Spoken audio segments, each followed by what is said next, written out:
All right, Illini Basketball Podcast, episode 232, December 1st, first episode of December. Wow, very exciting. Wow. It's Sunday in the afternoon, 12:05 p.m. on the in the central part of the United States of America.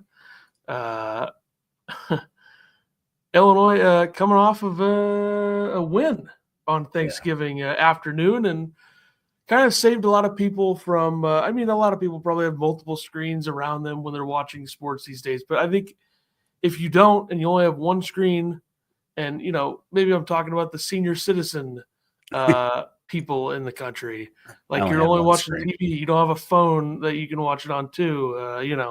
You got a flip phone, but you can't play games on that. You didn't have to watch the Cowboys-Giants game. And I think that is what Illinois and Arkansas did for everybody. Is if you didn't want to watch that garbage, watch the Cowboys every year on Thanksgiving. Wow, they won. Who cares? What are they, 5-7? Who cares? Whatever. They're probably worse than that. But Illinois and Arkansas playing at that time, it's good. It was. I think it was good for everybody.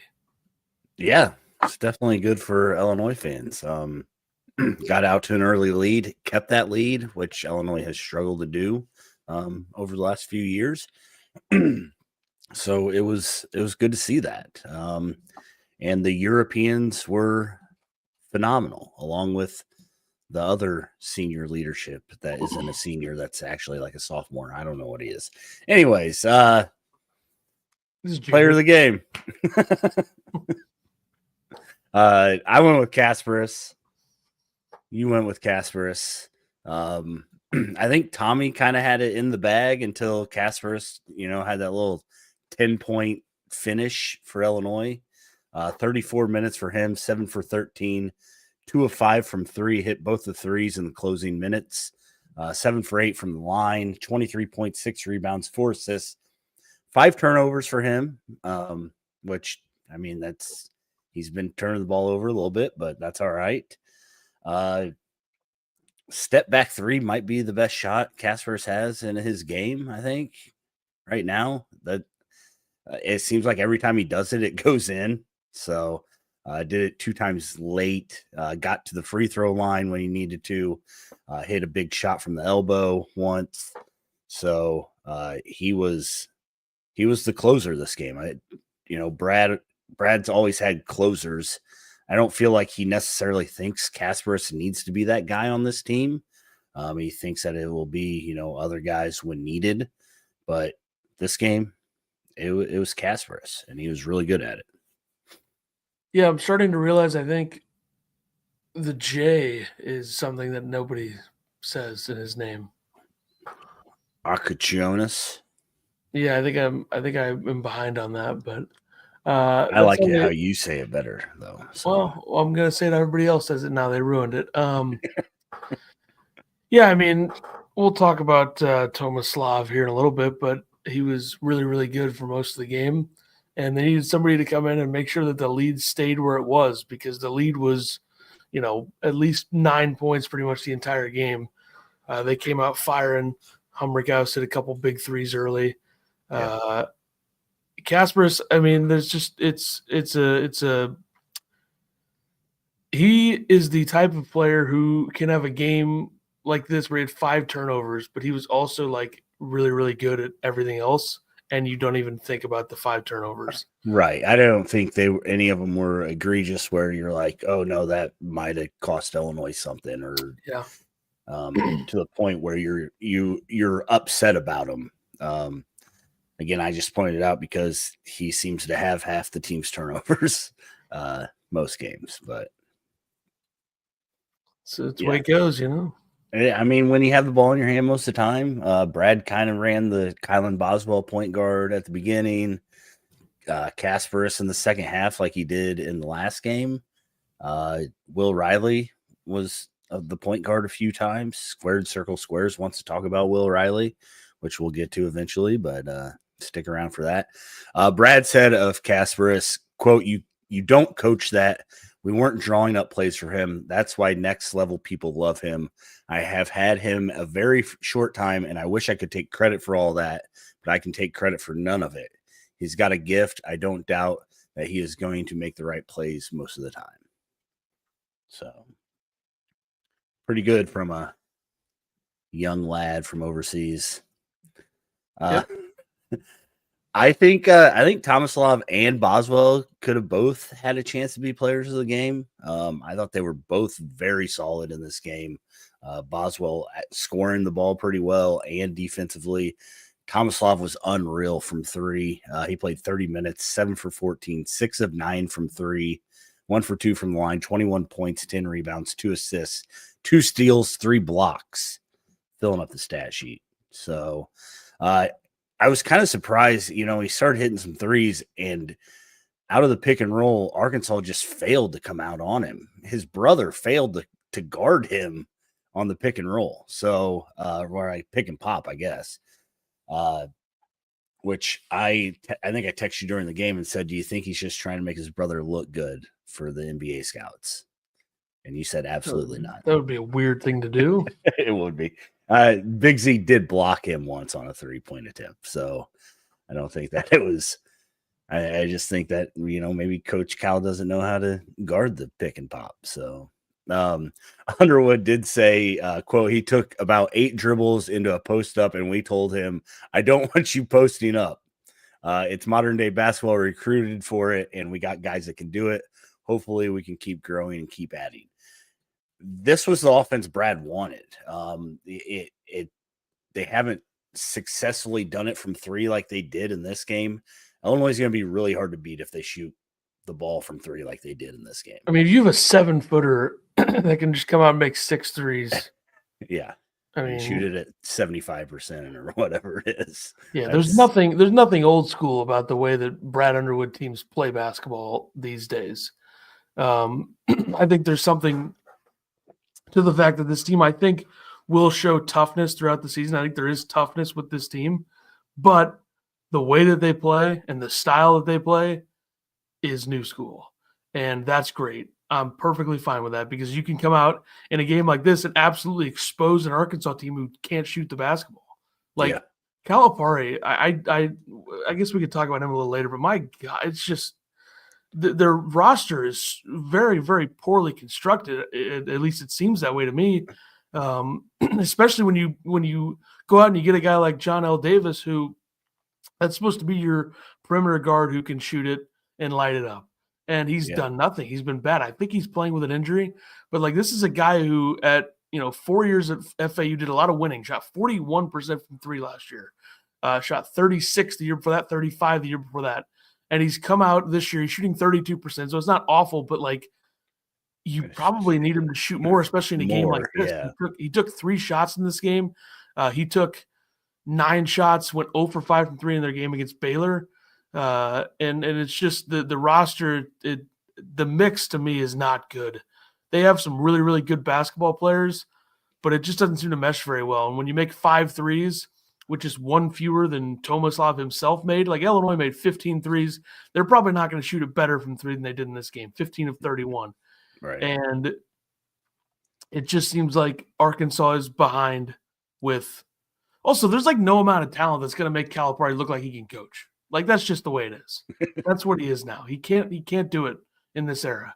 He's never once proven to be able to do it. Like when was the last time Calipari had an elite team that made a deep run in the tournament? And the answer is 2019, before COVID. That team had a 2 seed. They got to the Elite 8. They had PJ Washington, NBA guy. They had Tyler Hero, NBA guy. They had Keldon Johnson, NBA guy. They had Emmanuel Quickly, NBA guy. Nick Richards, NBA guy. So ever since then, it's been a disaster. There's a reason he left Kentucky when he did, because it wasn't going to last much longer. And Arkansas so far, they're a talented group. They got shredded in this game on both ends. They got outcoached. They got outplayed. They got outworked. And now they have a really, really, what should be, to me, not an easy win, but a game they should win on Tuesday against Miami on the road. But just the overall Arkansas of this all is crazy to me, because this roster is just not. I don't think it's going to work. I don't think it's going to work. Yeah, it's got some holes in it.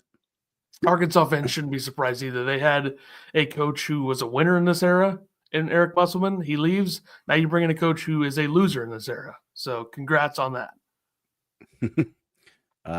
Jason says Illinois is ahead of schedule. I think they haven't even played the best ball yet. You're gonna have a hard time finding a better basketball game than they just played against Arkansas. Yeah, I mean, to shoot how they did from three, their defense was really good. missed too many free throws. Yeah, missed too many free throws. I mean, the only thing that Arkansas adding was Thoreau going to the basket and hoping to get fouled. So, I this was, I don't want to say the peak, but this is what I think Illinois fans expected in like I didn't expect it this soon. I'll say that. So, like I said before the season, I predicted they might lose this game. So, Boswell, like I said, another guy that probably could have had consideration for player of the game. 31 minutes, 6 of 10, 1 for 4 from 3, 5 for 7 from the line, 18 points, 5 rebounds, 6 assists, 1 steal, 1 block for him.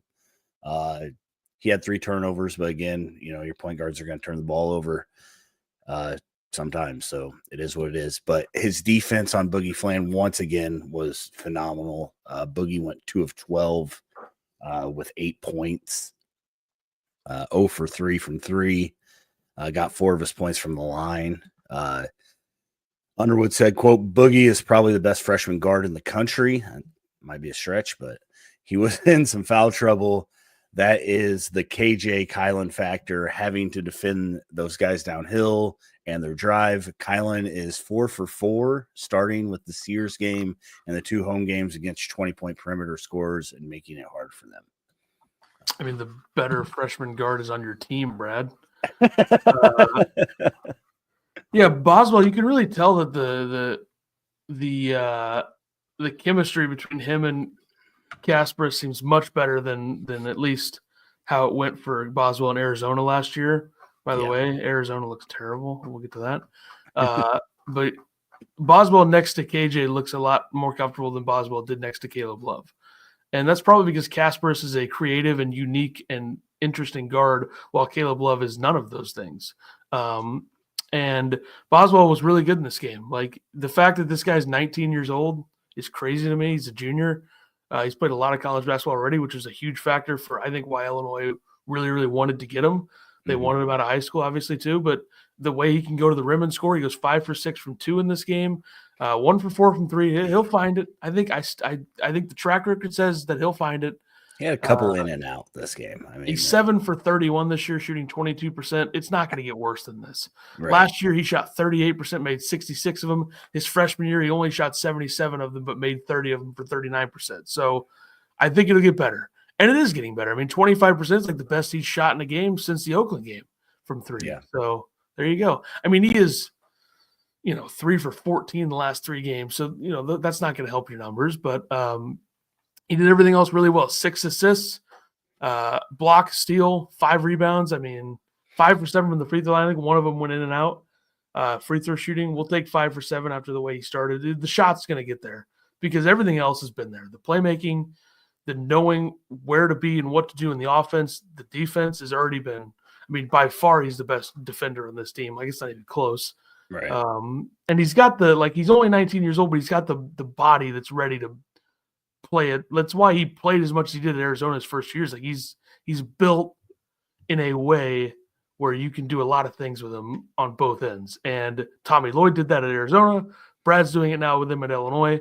Only played 31 minutes too. Like, this is a guy who you could probably throw out there for 37, 38 minutes and it's fine. He hasn't played more than 35 all year. He played that against Oakland.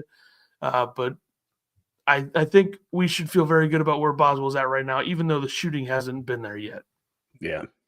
Yeah. I mean, I'll take games like this from him all the time. So,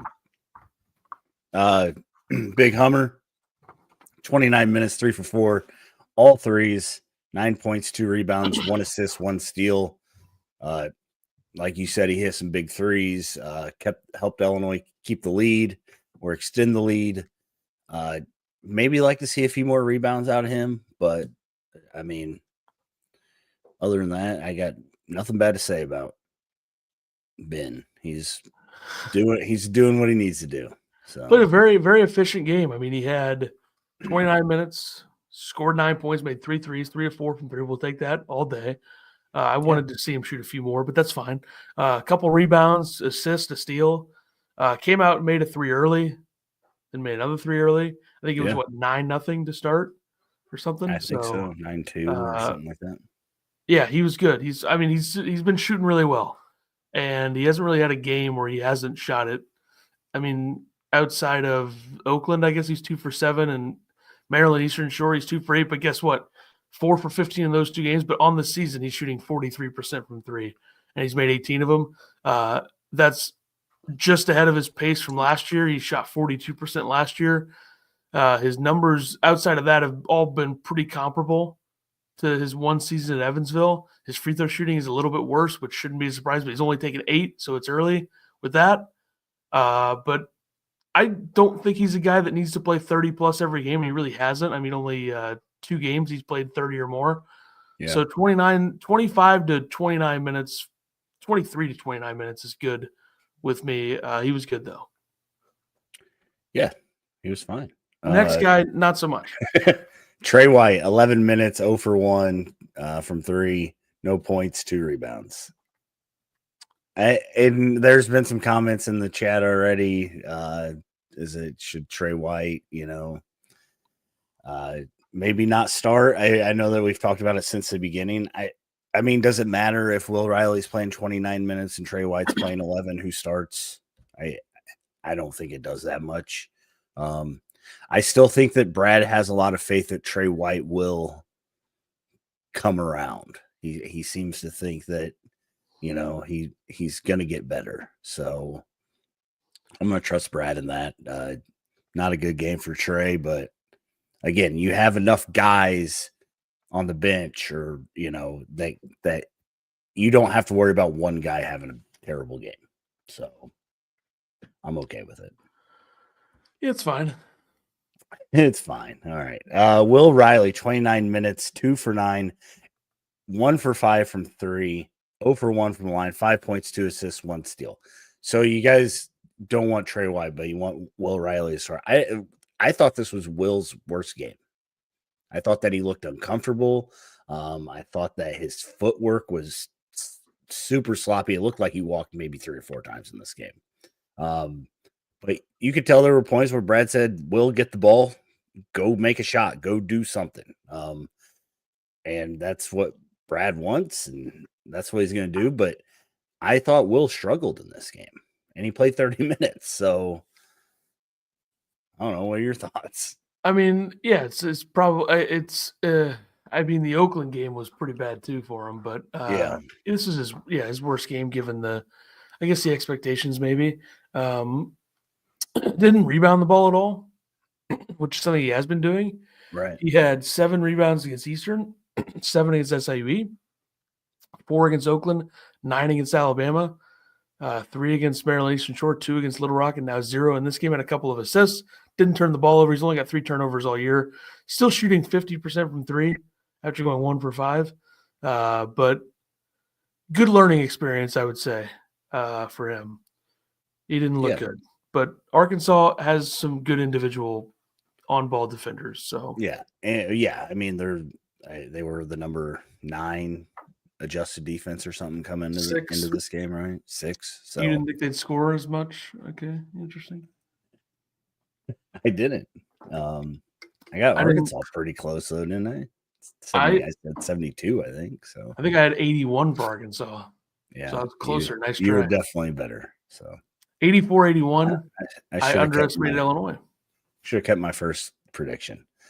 Jason said, let's talk about Merez and Boswell's defense. They are impressive, and coming into their year, they said Boswell's work ethic was poor. I think coming home and all the criticism, he is playing to prove wrong. Yeah, I think a change of scenery for Boswell is probably really good. Like Ethan said earlier, not having a Caleb Love on your team, just kind of opening up what you can do and stuff like that. So I think that's been really good for him. Merez is who we were going to talk about next. That's why I brought that up. 14 minutes, 2 for 2, 2 for 4 from the line, 6 points, 4 rebounds, 2 steals. Numbers wise, this doesn't look spectacular, But I thought Merez was fantastic this game. Again, his defense was really good. Probably should have had a block in there, but somebody fouled the driver on the way. Merez has been great. I think he was really good. Again, really good in this game. The offensive numbers don't show it. It's hard to show any defensive numbers when you don't get a block, but he did have 2 steals. So he was a little bit lower on the rebounds than he has been. But again, I thought this was one of his better performances. I mean, everybody had a good game in this game except for Will Riley and Trey White. That's true. But Merez has been – I didn't realize that Merez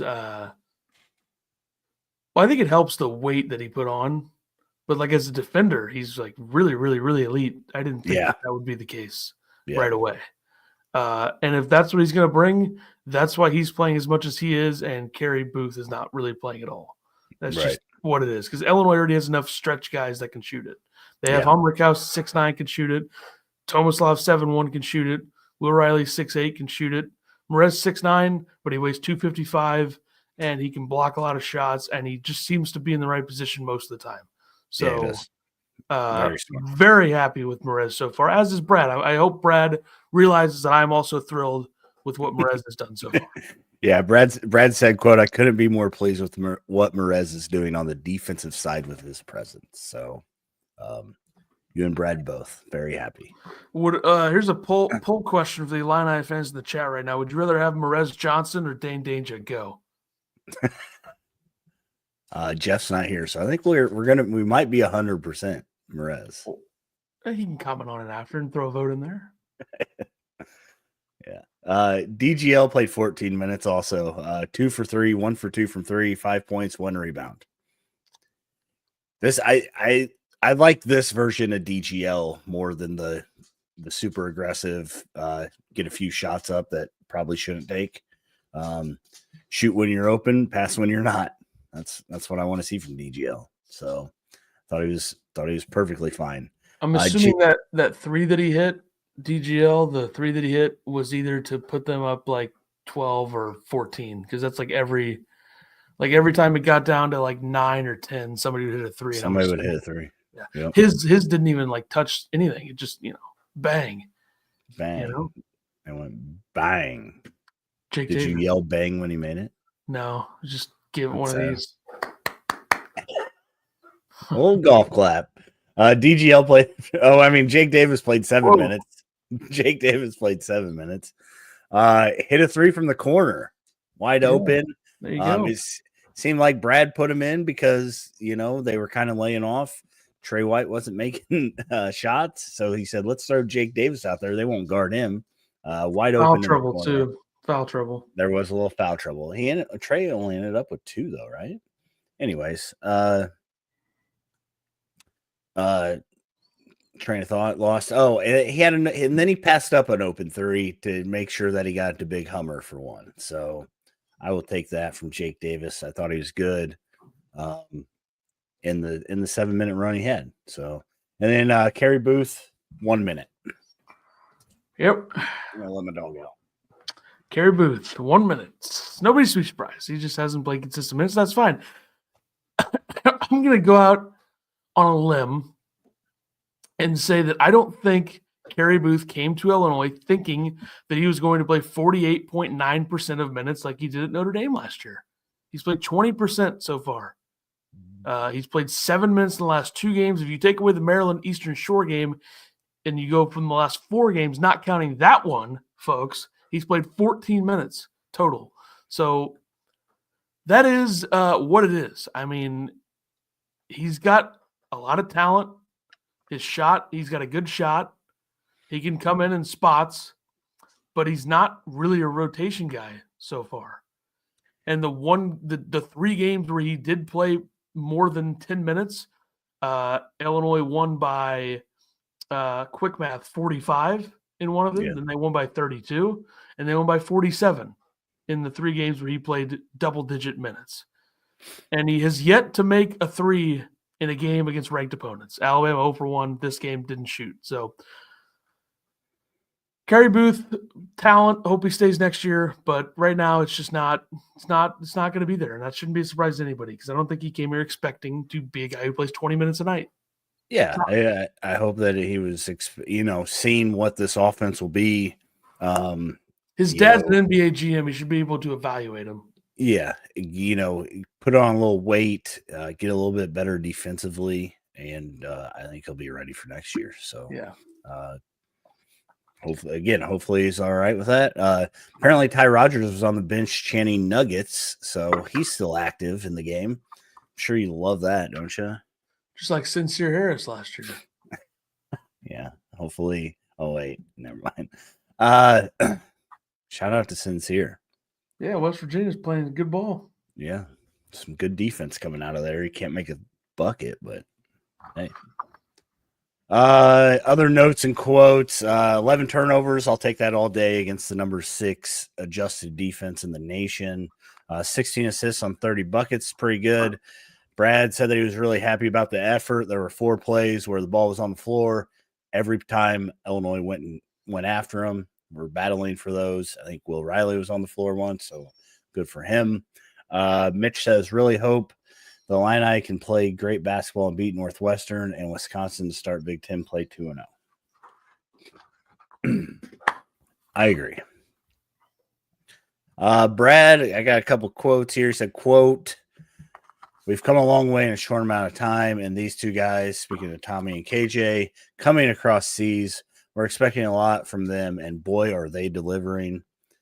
He said, the one thing I like about today is we got a nice lead and we never wavered. We stayed true to it. This group is unwavering. That's easy. That's not easy to do. So, again, like I said, they jumped out to a lead. They usually aren't good at keeping those leads. So that's good. I think Amani put up big numbers against Gonzaga. Amani's been having a good season too. So Brad also double doubles. He went with Kyle in the first half, KJ in the second half running the point. Yep. Stay on track here. Who cares about Amani Hansberry? Quote, both of these guys fit that running the point. That's who we are. We have a lot of guys that can handle it and make plays. The reason I read that quote is because I want to sit and make a comment here. I think Brad looked at the 2022 team and said, fuck that. We are not going to be a team who has a bunch of losers who can't handle the basketball because 2023 team, sorry, the Matthew Meyer, that, if I say Matthew Meyer, that means it's that team. But that team stunk. And I think Brad looked at that team and is like, okay, that team had what? I guess 3 actual handlers that they used, maybe. I mean, Shannon at that point wasn't what he was last year. He was still very good, but he wasn't that. Yeah. Coleman was, Coleman can handle it. That's fine. Epps is a bullshit ball handler, so, no interest there. Matthew Meyer, I mean, let's be honest, what he was, and a bunch of freshmen. Like Brad took a look at that team and said, "We're never going to be like that again," and that's why they have been where they've been the last couple of years. Yeah. Shout out to Coleman showing up to the game in his Illini gear. I was going to say this. I think I might catch some hate for this, but is Will Riley just kind of a better shooting Coleman Hawkins right now? No. Nope. What do you think the difference is between those two? He's smaller for one, plays a different position. He's not asked to do as much playmaking in the offense. Okay, so he's worse than Coleman. Okay, gotcha. No, he's a way, way, way more efficient scorer. he's a flat scorer. That's the difference. Like he's just there to score. Better shooting Coleman Hawkins. So he's a better scorer than Coleman Hawkins, but everything else he does worse than Coleman. I think he's such a better scorer and such a more talented player as a freshman that he's also a freshman. Coleman as a freshman is 100 times worse than this guy. I agree. I was just comparing. I think it's skills. Because they look kind of similar to you. I think. Well, that sounds. It's just that's what.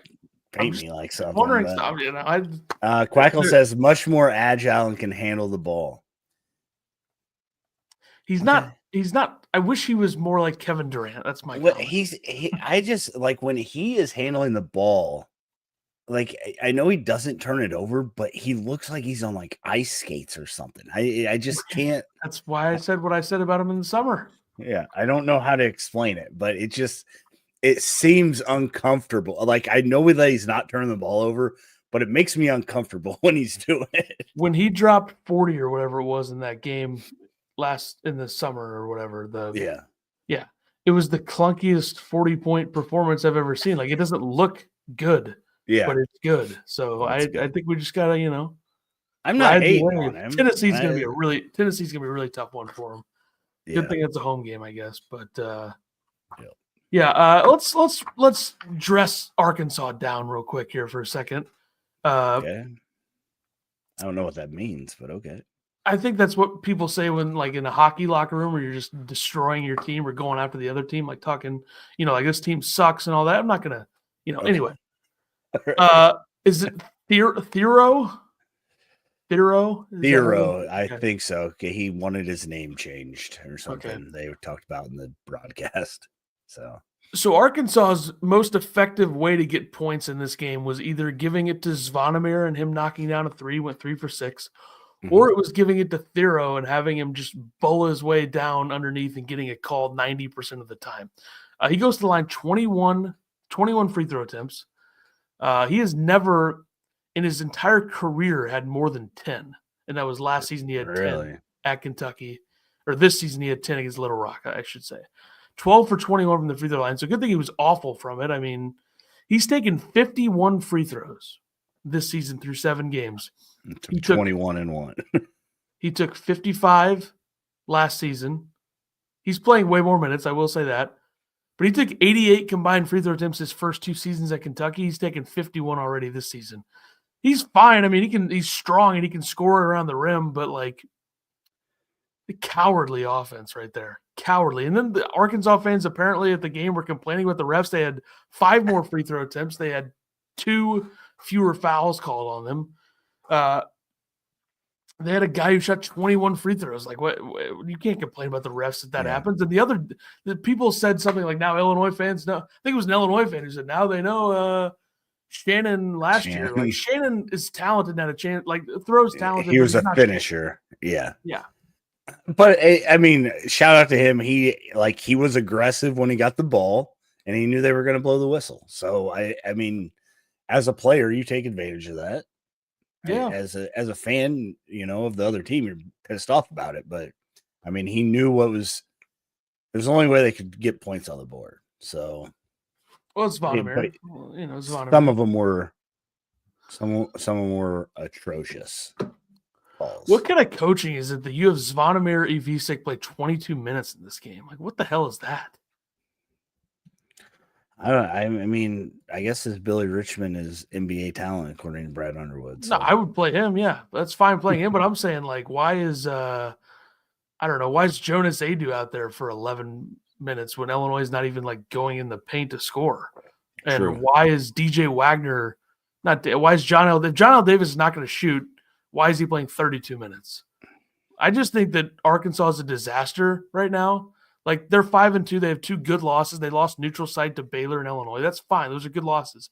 But, like, this team, like, in their current form, they're going to get smoked by Michigan on December 10th. Yeah, I mean, with NIL, it's not just get all the guys and throw them out there and hope you win. You can't do that anymore. Is there a scenario? Can't do that anymore. So, is there a scenario where Arkansas starts 0-3 in the SEC? They have Tennessee on the road. They have Ole Miss at home, and they have Florida at home. It's a tough place to play. I mean, I hope they win every other game now. Like, I hope they win out. I'm just saying from here on out. Their defensive metrics are really good, but they gave up 90 points. So, right. I think part of their defensive metrics being good is that they held a decent Troy team to 49. They held Maryland Eastern Shore, as bad as they are, but they held them to 35 points. But the way Arkansas's roster is currently constructed is literally probably exactly what Kentucky's roster would be right now if Cal was there. And so far, Kentucky looks like the better of the two. By far. I mean, Kentucky's undefeated with a win over Duke. They've killed a lot of their opponents. Their offense looks amazing. I mean, it's just I think, Brad wanted to bring up playing a Hall of Fame coach like 42 times in the post game, and I get it. But I think that Kentucky kind of dodged a bullet with not having to fire a guy like Cal and let him being able to go on his own, and being able to bring in a guy that was from Kentucky and wants to buy everybody ice cream. Like that's my kind of coach. I don't know if the Mark Pope thing is going to work long term, but they look really good right now. Yeah, yeah. We'll They see. got 2 big time games coming up. They're on the road at Clemson Tuesday, and then they have a semi away game, which I assume is probably in Seattle. Yes, against Gonzaga. I mean, I know that he went to Kentucky, so it probably doesn't matter too much to him. But how would you feel like you left BYU and then now they're just like, let's spend millions of dollars to get anybody that we can? That kind of pissed me off. But yeah, and BYU has one of the most exciting players in the country that should have been in Illini. We'll get to that. What do you think Illinois has Kasparis if we get Igor though? Probably not, but God, both of them would be unbelievable. Yeah. Before we get to around college basketball, where do you think Illinois falls in the top 25 this week? Knowing the AP voters, probably like 24th. I'm gonna say it probably isn't going to be as good as, it's insane. Like how many teams lost in the top 25, and some of them multiple times. Let me skip a couple lines here. Let's go around college basketball. Okay. Skip a couple lines. Let's talk about Indiana. Okay. How in the absolute – I already said the F word once. I could say it again, but I won't. How is Indiana – like, why were they ever ranked in the top 15? I don't know. Is that just like a brand thing? Oh, they're Indiana. This roster's not that good. On top of that, the roster's talented. I don't know if the pieces on paper all they were together. Good, right? I don't know if the pieces all fit together, but like Woodson has a problem coaching effort, is what it seems like. Well, can they get like a young, creative, offensive mind like on their staff? Because their offense sucks. They are 50 years behind. On offense. And the only reason that this team is 5-2 and not, I don't know what, 4-3 and 4, 4-3, is because they can shoot it from 3 and they have like a size underneath. Like they beat Providence, which is obviously unfortunate. We're huge we're Providence guys. That's right. Providence will get it figured out though, but they beat them. They beat South Carolina. Like those are 2 solid wins. Their 2 best wins, obviously. But like this is a team that like just I don't see it with them. I don't think we're ever going to see it. Like I think they're probably the 8th or 9th, maybe 10th best team in the Big Ten. Maybe. That might be being generous right now. The Ballo Renault thing is an absolute atrocity when it comes to floor spacing. Like that is not going to work all season. And it hasn't worked so far. And Mackenzie Mbako, a big game, when it comes to big games, he has kind of struggled. I mean, he was fine against Gonzaga. He had 13 points, 4 rebounds, 1 assist. But you want to see him taking more than 10 shots. He only took 10 shots. That guy should be taking 15 to 18 shots. He was really good against Providence. Luke Goody, our former guy, shooting 28% from 3. Seems like a leader. That's about it so far. I mean, they should have plenty of leadership. This is an old team. They got Ballo's a senior, Goody's a senior, Galloway's a senior. Their guards that they brought over have struggled. Carlisle didn't play against Providence and then has really, really struggled outside of that. Miles Rice, he can defend. He's been okay so far, but only had 9 points in the battle for Atlantis in those 3 games. It just seems like the rotations, they don't know what to do. The pieces don't fit very well together so far. Like this team had 0 business ever being ranked, period. Let alone 14th. That is absurd. Yeah. I'm not going to lie. I have not watched a minute of Indiana basketball yet. So, well, you're going to enjoy, you'll probably see, let's see, what game? Oh, perfect. Yeah, they're not playing anybody. Like, what even is this schedule? Sam Houston or Miami of Ohio?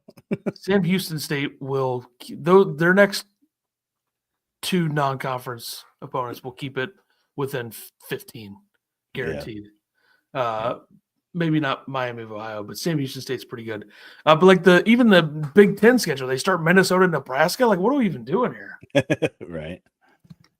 How badly does this conference want Indiana to be good? Because their Big Ten schedule blows. They might start 4-1 in the Big Ten. They have home against Minnesota, at Nebraska, home against Rutgers, at Penn State, home against USC. That could easily be 4-1. Mm-hmm. But then it gets tough because they have a stretch where they go Illinois, Ohio State, Northwestern, Maryland, Purdue, Wisconsin, Michigan, Michigan State, UCLA, Purdue, Penn State. So mid-January to late February, it's going to be tough. Anyway, that's enough Indiana. This team is setting offensive basketball back many years. And it is better than last year, but still, it should be because their roster is a lot better than last year, at least. Right. The best team in the country so far to me is Auburn, undefeated. Yeah, I hate it, but yeah. Number 1 offensive efficiency in the country, number 7 defensive efficiency in the country. They have the most quality wins. They beat Houston by 5. They beat Iowa State by 2. They beat North Carolina by 13. They beat Memphis by 14. They play at Duke on Wednesday night. That's going to be a really, really good game. That's at Cameron Indoor. Big test there. They're the number 1 team in the country when it comes to making twos. They're the number 1 team in the country when it comes to not getting their shots blocked. Janai Broom might be the best player in the country so far. He's been phenomenal. I would say so. I didn't. He went to Morehead State. Morehead State for 2 years, yeah. So I was at Thanksgiving, and one of the cousins went to school with him at Morehead State. Yeah, he had 2 years there. He was really, really good. I remember watching him year 2, and I was like, whoa. Yeah. Because that was a year where they, I think, fell just short of the tournament. They lost to Murray State. I remember the Murray State, Morehead State championship game. This is year 3 from Auburn. This is obviously his last year. It's his 5th year of college basketball, but he's shooting almost 70% from inside the three-point line. He hasn't really been a three-point maker in his entire career. Like at Morehead State, he didn't do it at all. But now you look at Auburn, he shot 35% last year. He's shooting 35% this year. And then they have good guards too. Like they have Denver Jones. They have Chad Baker-Mazara is back. They're just really, really solid. They're old too. D1 experience. They're 16th in the country, which matters. They're big. They brought a lot of guys back. So I think they're the best team in the country. And I think I think they will beat Duke. I think they're just way better than Duke. Yeah. And Duke's good, but I think, I don't know about way better is probably strong, but Ken Palm, I don't know how often we get this matchup, especially in December. Number 1 offense, number 1 defense. Auburn, number 1 offense, Duke, number 1 defense. So, wow. It'll be interesting. Big matchup. The SEC ACC Challenge? I would guess, yeah. It's very exciting. Yes, I mean, Wednesday? It might be Tuesday and Wednesday because Arkansas plays the 4th is Miami on Tuesday. Yeah. Okay. Arkansas plays Miami on Tuesday. UConn goes 0-3 in Maui. Dan Hurley, I believe, said that they're never going to play a 3-game multi-team event again. Yep. Not shocked by that. Yeah, you definitely don't want to go to Maui again after that. But I don't know. I got distracted by something on the TV. UConn's guards have to be better, basically, is what it comes down to. And they haven't defended well. You can't lose to Dayton in Colorado. No. You can't. No Dayton's good, but you can't lose to Colorado for sure. They got to turn around, though. They beat Maryland Eastern Shore by 54. How hard is Maryland Eastern Shore schedule? My God. They're just getting killed by playing everybody. I know. It's insane. Good for them.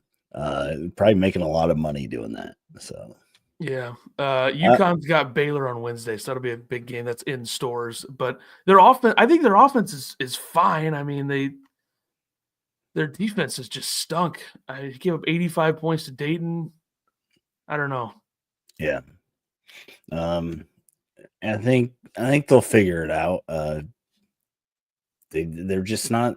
I mean, last 2 years they were dominant. Those teams like that can win back-to-back national titles don't come around all the time. So you got to understand that those were different teams. They really brought back what 4 guys maybe that played roles for that team, 3. With there's guys that were on the team, but guys that actually played a big role: Diarra, Jalen Stewart, Samson Johnson, Caravan. Yeah. So obviously, I think they'll get a turnaround. I still think they'll be a top 3 team in the Big East, but this is a really, really bad start. I mean, 3 straight losses in the non-conference. I don't know if they've ever done that under Dan Hurley. Maybe in the early days, I guess. But a lot of the times their struggles come kind of in the Big East. If they're going to struggle, it'll be in Big East play. But look at it turned around, and it's telling to me that the college basketball fans, like, the second you start to struggle and lose a few games in a row, it's just like no matter who you are, they're going to come for you. And it's funny because, I mean, I think Dan Hurley's proven who he is as a coach in a lot of ways, a lot of different ways, likable or unlikable, you know. But if you're going to lose 3 games in a row like this, they're going to come for you. They're going to say you suck. They're going to say you're a bad coach. It's funny because I feel like we don't do it enough with Mike Woodson. Maybe I'm not reading things correctly. And my brother had a good point. I mean, like when you're the team that everybody wants to beat every time you go out, it makes it a little bit harder too. So, and when you're trying to like completely like play with a completely different perimeter, like Solo Ball's only a sophomore. Mahaney's trying to find his way into the system. He's really, really not played well for them after 2 years at St. Mary's, and then McNeely's a 5-star freshman. They're plenty talented. The talent is not the issue, so I think they'll figure it out. I mean, right now in the Big East, like the Big East does not look very good. Outside of Marquette and St. John's right now, like there's literally nobody else. Providence, Providence is building. Okay, everybody relax with Providence. They're building. Xavier's not very good. Butler's not very good. Villanova's not very good. Georgetown, obviously, we know fucking loser program. Georgetown, they suck. Creighton has really struggled. DePaul is good for DePaul, but they're not good. Seton Hall, as I texted you yesterday, Seton Hall is the worst offensive team in the history of Power Conference football. They suck. And then who's the other one? Did I miss somebody? I don't know. But either way, UConn's still one of the best teams in the Big East because the Big East looks bad. The Big East is like 4-bid league maybe this year. 3-bid, 4-bid. I mean, St. John's, Marquette, UConn, I think are your 3 guarantees. Creighton will probably end up getting in. That's fine. Other than that, I don't see much else because that conference does not look good. Bottom line is UConn will be fine. Yeah. Cheesang says got to be ready for Northwestern trapping. We are going to do another episode for the Northwestern game. I was trying to think of the whatever. Anyways, so preview. Thank you. Jeez, the game's Friday. Yeah, so we're gonna do that later. So the next like 10 minutes is going to be Ethan talking about college basketball around everything. So if you want to hear about Illinois, you can go back to the beginning because we're done talking about them. Yeah, but you should want to know. Well, we got another Illinois segment at the end here. You should want to know about college basketball. You got to be prepared because people who don't pay attention to this stuff now and then they come and disrespect the sport in March by, oh, it's March. Oh, those are the worst people in the world that don't watch college basketball right now and then start to watch in March. And it's like they think it's the greatest thing ever. Like, that's fucking disrespectful.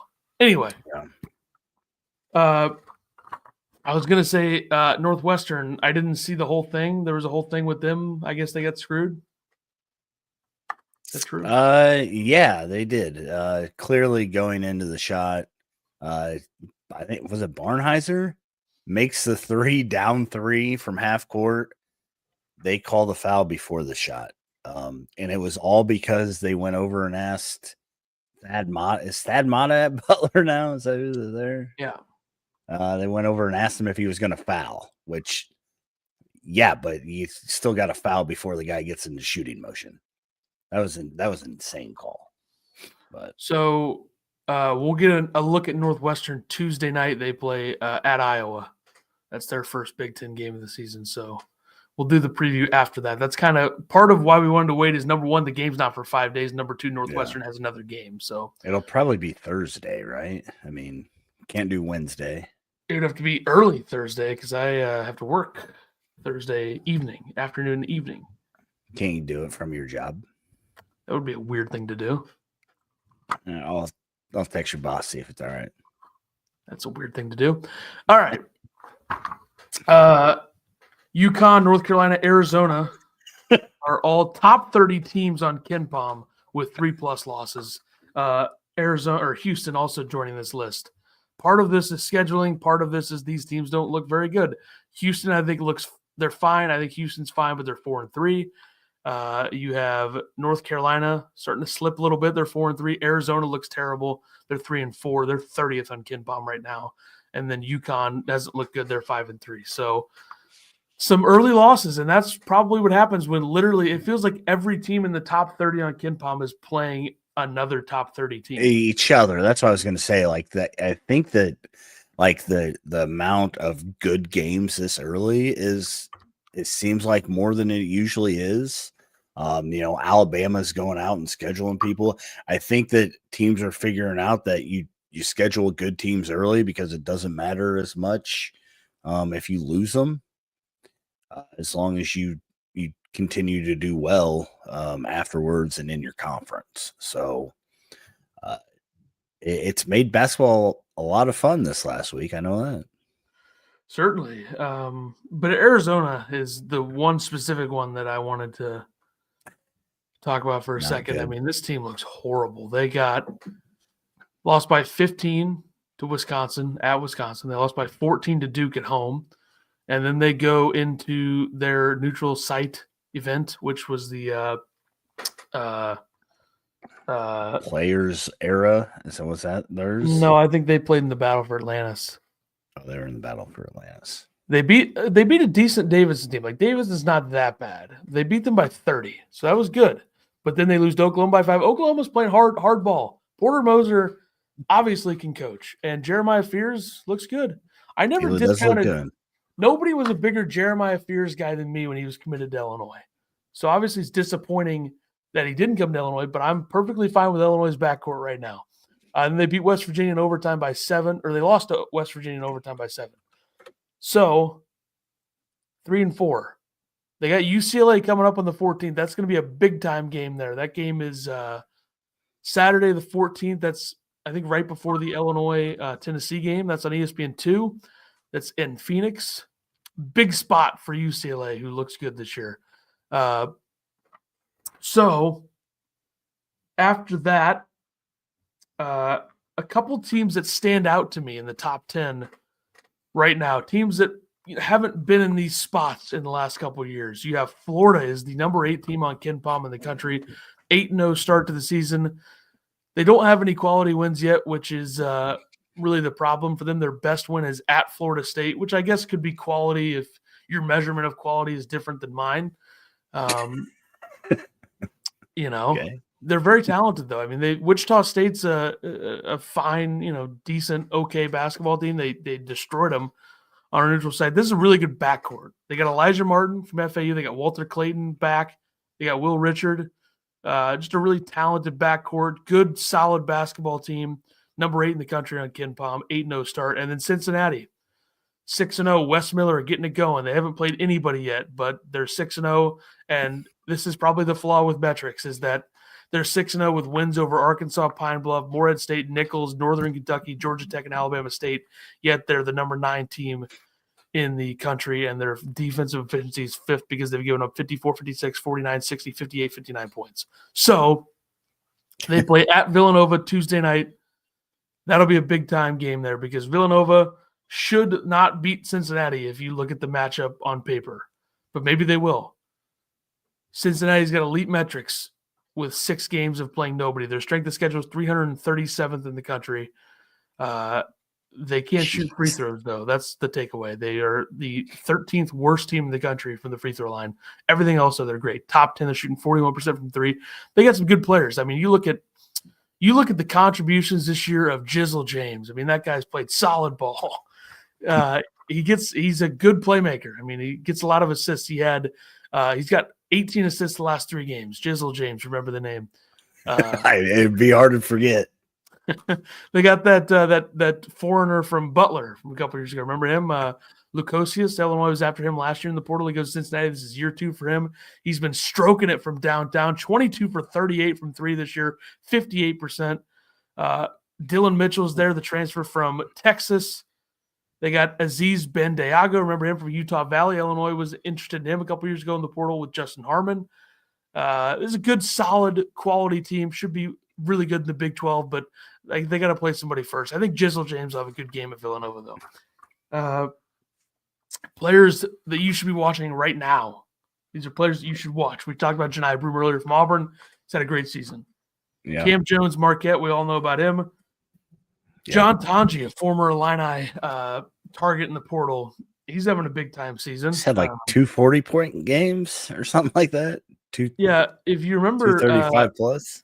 He went to Missouri last year and did absolutely nothing because he was hurt. He played 8 games. Yeah. He barely played because Missouri has an incompetent coaching staff. But he's had a big season so far. I'd be interested to see, what he does in the Big Ten this season. But he shoots a lot of free throws, so be prepared for that. The guy's taken 73 free throws already this season. Yeah, he's gotten to the line a bunch. And he shoots 94% from the free throw line. Yeah. He almost shoots as good as you.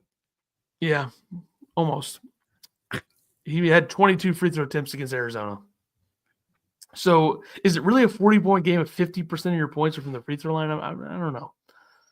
That's how basketball works. Doesn't really count. Okay. Wisconsin, though, while they're good, I think they're the type of roster that could flame out in Big Ten play. Just saying. Which is always the case. But I would agree. They got a lot of guys back, though. A lot of guys who've played Big Ten ball. PJ Haggerty, the guard from Memphis, he was a big-time scorer before going to Memphis when he was at Tulsa last season. And he's translated at 27 points against Auburn. And he's not a guy who's like a 6'3" guard who just shoots a bunch of threes either. Like he made 10 twos against Auburn, which not an easy thing to do. So he's been phenomenal. He's one to watch. Gets a lot of rebounds too. 18 rebounds last 2 games against Auburn and Michigan State. Yeah, he's all over the court, like all over. Yeah, Penny's got a good team. We'll see if he ruins it or not. JT Toppin from Texas Tech, 6'9", sophomore, played at New Mexico last season, transfers to Texas Tech. He's shooting 60% from 2. He had 22 points against St. Joseph's. They lost the game, though. 22 points. He had 12 offensive rebounds in that game. I believe he's got to be related to Obi Toppin, right? And the other Toppin. He's probably a third. Yes. Got to be. I mean, there's no way. Although, maybe not. Look it up. I am. We'll get to Dylan Harper, Rutgers. Him and KJ, I think, are going to highlight the 2 most exciting guards in the Big Ten. Like, I think that's it. Dylan Harper and Kasparitz. Those are the 2 guys. Do you agree or disagree? Go. I agree. All right, he agrees. Not sure he knows what he's agreeing to, but he agrees. Jacob Toppin is not the same guy. That's Obi Toppin's brother. You're telling me this guy's not related? I don't know. I'm getting there. He doesn't look like he's related. Plus, he's from Dallas. How many Toppins are there? He's from Dallas. Maybe he's not related. I don't think he's related. That's surprising. His name's Jaden. I'm going to guess he's not because he's from Dallas, and I think the Toppins are from New York. All right, well, either way, he's a good ball player. There you go. Harper and Bailey are legit. That's what I was saying. Dylan Harper and Kasparis Yakachonis are going to be the 2 most exciting guards of the Big Ten this year. Yes, I agree.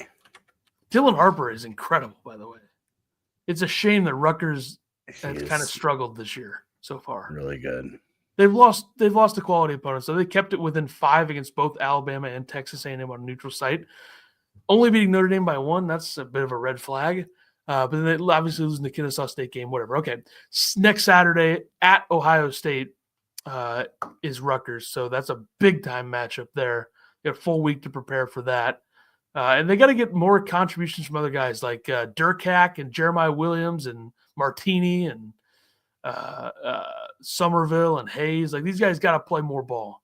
You got to play better. You got to play more ball because it's like all freshmen right now, and that's fine because they're both really talented. I mean, Dylan Harper had 37, 2-2 against Alabama. Of course, 15 or 16 from the free throw line. So how much does it really count? It's a joke. Whoa, the Jets just made a big play. Anyway, R.J. Luis from St. John's. Also, shout out R.I.P. to the great St. John's head coach Lou Carnesecca. Died at the age of 99 last night. Legendary coach, made it to the Final Four with him. Really just a good basketball coach. Like he coached the New Jersey Nets. Then he left because he loved college hoops, wanted to go to St. John's. Great ball coach. He had to be coaching before you were alive then. He was 99. Yeah, I think his last year was like 93 or something. He's pretty old. Almost before I was alive. Yeah, he's good ball coach, though. Classic, throwback, New Yorker. That's why it's great the Patino's at St. John's right now. It's great for the sport. And them being as good as they are this year, I think, is also big time. Because they got R.J. Luis, who, according to KenPom, is the 8th best player in the country so far. Shoots at 33% from three. That's going to get better. Year 2 in the Patino system, he's going to continue to improve. Had 24 against Harvard. Had 21 against New Mexico. Had 24 against Quinnipiac. I mean, he makes a lot of twos. 6'7", 215. Plays kind of a 3-4 hybrid. He's a good ball player. And then, of course, our former future friend, Yegor from BYU, Yegor Dimon, whatever his name is. They're coming off they lost to Ole Miss in overtime. They just beat NC State, though, Friday night. He's been really good, though. Like, he's got the playmaking ability. Like, he's very similar to the way that his stat lines look are similar to what we've seen from Kasparis. Like, he had his early season, he had 25 or 18 points, 4 rebounds, 11 assists in the first game. Then he had 20 points, 5 rebounds, 7 assists. Like he's a stat sheet stuffer. These are NBA guys. He's shooting 44% from three. This guy he's taken 65 shots this year. He's missed 28 of those 65 shots. It's pretty good. Yeah, pretty efficient. But he's really good. Fun to watch. Hopefully BYU's good in the Big 12 because it would suck if they weren't. Like, we need him to play in the tournament. Their offense is good. Not a surprise they have an NBA-level offensive guy who ruined the Suns' offense last year, but he'll do a good job at BYU with their offense. They play Houston right away in the new year in the Big 12. That'll be a big game. That's at Houston. That'll be the next gigantic test for Yegor. Hopefully BYU loses to our guys at Providence on Tuesday night, though. That'd be good. Yeah. So can these guys get paid? Like, how come we heard about Zach Edey never couldn't get any NIL money, but now all these Europeans get paid? Maybe Purdue work visa or something. Maybe Purdue didn't know that they could just fudge the numbers. Because you can kind of just do that and nobody cares. And maybe it's because he's Canadian. Yeah, North America. Maybe it's a North American issue.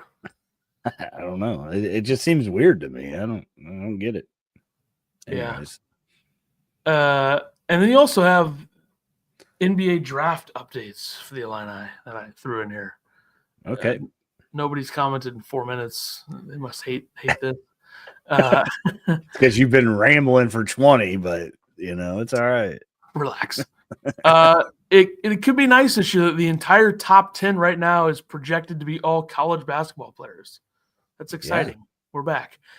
This SB Nation one, just real quick before we get to the Illini part of it, they have Flag going 1, Harper going 2, Yegor going 3, Bailey going 4. So also, if Kasparis goes in the top 10, like a lot of people think, that would be 3 Big Ten players in the top 10. I don't know when the last time that happened was. Yeah.